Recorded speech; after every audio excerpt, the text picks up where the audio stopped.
Croeso nôl i soft launch yr iaith Gymraeg. Ianto, beth yw dy syniad di ar gyfer yr iaith Gymraeg? Bwrdd yr iaith Gymraeg. Fi di cael brainwave. Beth am i ni roi genedl enw, grammatical gender ar bopeth?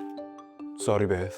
Wel, bod popeth unau yn wrywaidd, masculine, hwn, neu'n fenywaidd, feminine, hon.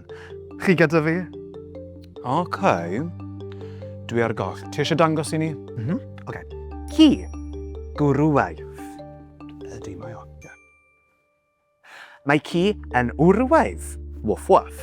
Nesa, cath, fenywaidd. O, fel arfer, ie.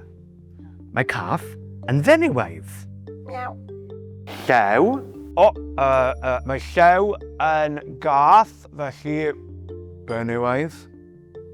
On, na, gwrywaidd. Rhai oriau wedyn. O, afon, benywaidd. O, so nid jyst anifeiliad sy'n wrywaidd neu benywaidd?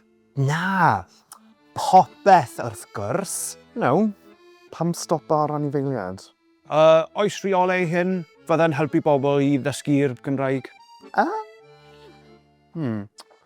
I fod yn onest, mae jyst bach yn random.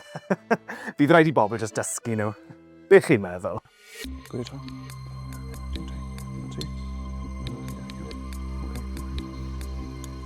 Ie, swnio'n dda i ni.